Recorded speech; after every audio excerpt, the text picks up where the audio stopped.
एक और बड़ी खबर है, चुनाव आयुक्तों की नियुक्ति प्रक्रिया के नए कानून के खिलाफ सुप्रीम कोर्ट में दाखिल याचिका पर आज सुनवाई होनी है। चुनाव से जुड़े तथ्यों का विश्लेषण करने वाली संस्था एडीआर ने यह याचिका दाखिल की है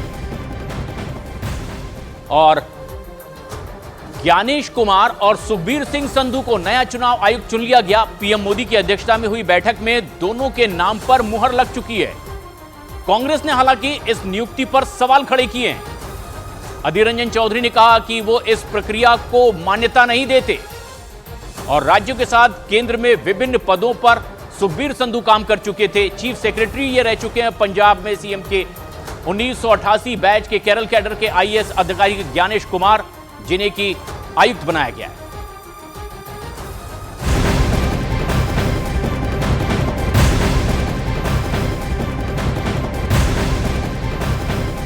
लेकिन एक बड़ी खबर यह कि चुनाव आयुक्तों की नियुक्ति प्रक्रिया के नए कानून के खिलाफ सुप्रीम कोर्ट में याचिका दाखिल कर दी गई है और आज इस पर सुनवाई होगी। चुनाव से जुड़े तथ्यों का विश्लेषण करने वाली संस्था एडीआर ने यह याचिका दाखिल की है, जिस पर सुप्रीम कोर्ट में सुनवाई होने वाली है। चुनाव आयुक्तों की जो नियुक्ति की प्रक्रिया है, इसे ही चुनौती दी गई है। दरअसल एडीआर ने यह याचिका सुप्रीम कोर्ट में दाखिल की है और 2 चुनाव आयुक्तों की नियुक्ति कल हो चुकी थी और उसके बाद इस पूरी प्रक्रिया पर सवाल खड़े किए गए और मामला सुप्रीम कोर्ट में पहुंचा है।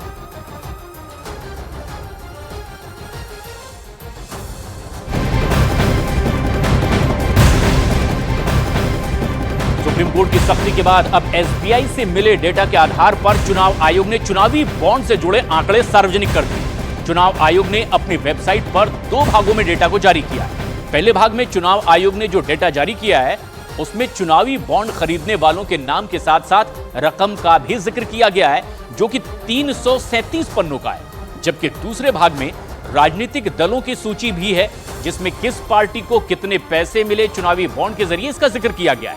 यह हिस्सा 426 पन्नों का है और विस्तार से इसकी जानकारी दी गई है, जिसकी लगातार मांग की जा रही थी। सुप्रीम कोर्ट के आदेश के बाद आखिरकार ये सारी चीजें अब सार्वजनिक हो चुकी हैं और अब जिस तरीके से मामला सुप्रीम कोर्ट पहुंचा था, वेबसाइट पर अब यह अपलोड कर दिया गया, लेकिन 2 भागों में अपलोड किया गया है। चुनावी बॉन्ड किसने खरीदा, किस पार्टी को यह बॉन्ड मिले, कितना पैसा उनके खातों में गया।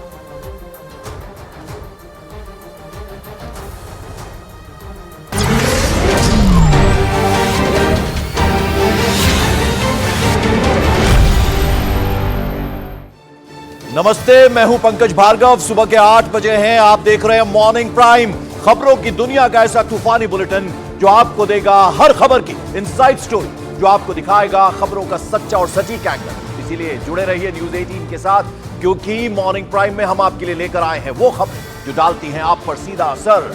खबरों पर होगी विस्तार से चर्चा। हमारे साथ हमारे रिपोर्टर होंगे, वरिष्ठ पत्रकार होंगे, जो देश की राजनीति, देश की पॉलिटिक्स पर रखते हैं बारीक नजर। तो शुरू करते हैं मॉर्निंग प्राइम। सबसे पहले आपको दिखाते हैं आज की सुपर 10 खबरें।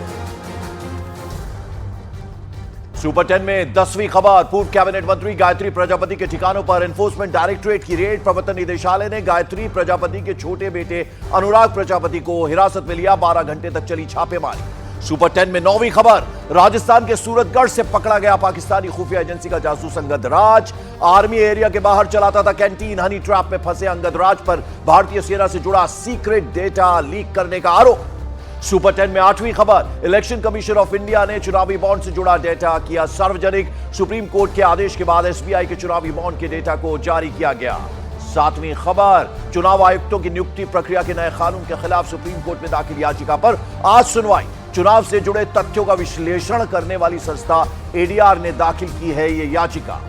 सुपर 10 में 6ठी खबर, पश्चिम बंगाल की सीएम ममता बनर्जी के सिर पर गंभीर चोट लगने के बाद हॉस्पिटल से मिली छुट्टी। पीएम मोदी ने एक्स हैंडल पर ममता बनर्जी के जल्द स्वस्थ होने की कामना की। सुपर 10 में 5वीं खबर, पश्चिम बंगाल में और मजबूत होगा बीजेपी का खिला। टीएमसी छोड़ने वाले 2 कद्दावर नेता अर्जुन सिंह और दिव्येंदु अधिकारी आज बीजेपी में होंगे शामिल। शुभेंदु अधिकारी के भाई हैं दिव्येंदु अधिकारी।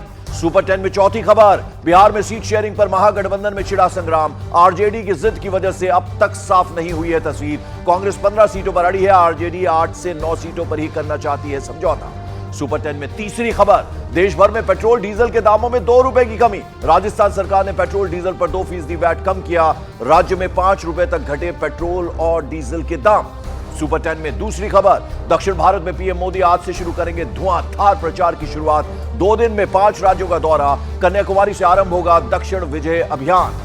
और सुपर 10 की पहली खबर, न्यूज 18 के मेगा ओपिनियन पोल में एनडीए 400 के पार। मोदी की अगुवाई वाले एनडीए को 411 सीटें तो इंडिया गठबंधन को 105 सीट मिलने के आसार।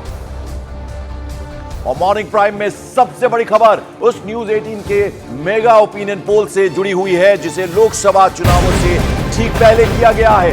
इस सर्वे की कहानी बताती है कि देश का मूड एक बार फिर मोदी के साथ है, यानी 2024 में नरेंद्र मोदी जीत की हैट्रिक लगा सकते हैं। न्यूज 18 के इस मेगा ओपिनियन पोल में 518 लोकसभा सीटों पर सर्वे किया गया और सर्वे के आधार पर जो ट्रेंड सामने आए हैं उनके आधार पर कयास लगाए जा सकते हैं कि अगर आज चुनाव कराए जाए तो बीजेपी समेत पूरे एनडीए का आंकड़ा 400 के पार चला जाएगा। ओपिनियन पोल में यह आंकड़ा 411 तक पहुंच गया है, लेकिन इंडिया गठबंधन के लिए तस्वीर कुछ ज्यादा अच्छी दिख नहीं रही है, क्योंकि इंडिया गठबंधन को ओपिनियन पोल में 105 सीटें ही मिल सकती है। तो ये कुल मिलाकर लेखा जोखा है। इस ओपिनियन पोल में एनडीए आगे बढ़ता हुआ नजर आ रहा है, कहीं आगे बढ़ता हुआ नजर आ रहा है, 400 के पार नजर आ रहा है।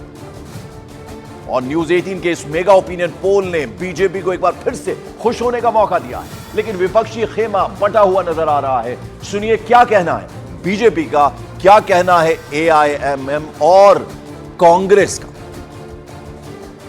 कि मैं समझता हूं कि कांग्रेस का डूबता हुआ जहाज है। कांग्रेस भी इस बात को जानती है कि आज देश के प्रधानमंत्री जिस हिसाब से पूरे देश में नहीं पूरे विश्व के अंदर में जो एक नाम कमाया है और देश का नाम सम्मान बढ़ाया है, मैं समझता हूँ इससे बड़ी बात हो नहीं सकती। देखिए, मैं समझता हूँ बड़े नेताओं को पता है बेइज्जती कराने से तो घर में इज्जत बचाया जाए तो ठीक है, और वो कहीं ना कहीं उन्होंने मामला ऊपर कर लिया होगा अपने शीर्ष नेतृत्व से कि हमें रहने दो, हमें चुनाव मत लड़ाओ, नहीं तो और पार्टी की बुरी बेइज्जती हो जाएगी। इसके लिए माननीय राहुल गांधी जी को और माननीय अखिलेश यादव जी को, एनडीए को धन्यवाद देना चाहिए कि आज इन्हीं 2 नेताओं की वजह से एनडीए उत्तर प्रदेश में 77 सीटें हासिल कर रही है, क्योंकि इनकी नाकामी ने एनडीए को 77 सीटों की बढ़त ओपिनियन पोल में दिलाई है। और मैं ये जानता हूँ, ये दावे के साथ कहता हूँ, इनकी नाकाबिलियत और इनकी नाकामी उत्तर प्रदेश के अंदर भारतीय जनता पार्टी को 80 में से 80 दिलाएगी। किसी भी हालत में इंडिया को, यानी कि हमारे महाविकास गठबंधन को विद्यमान बीजेपी लेड एनडीए से ज्यादा सीटें मिलने में कोई दो राय नहीं है, कोई मतलब कोई शंका ही नहीं है। तो नेता जरूर गए हैं, लेकिन किस कारण से गए वो सब महाराष्ट्र की जनता जानती है।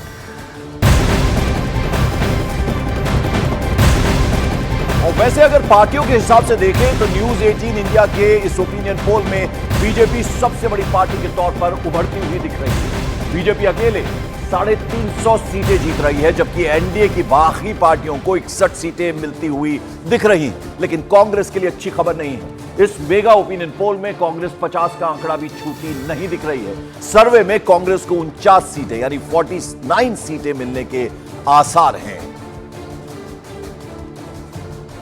और लोकसभा चुनावों को लेकर बीजेपी ब्रांड मोदी पर पूरा भरोसा कर रही है और न्यूज 18 इंडिया के मेगा ओपिनियन पोल के आंकड़ों को सच कर दिखाने का दावा कर रही है, लेकिन समाजवादी पार्टी का भी अपना दावा है।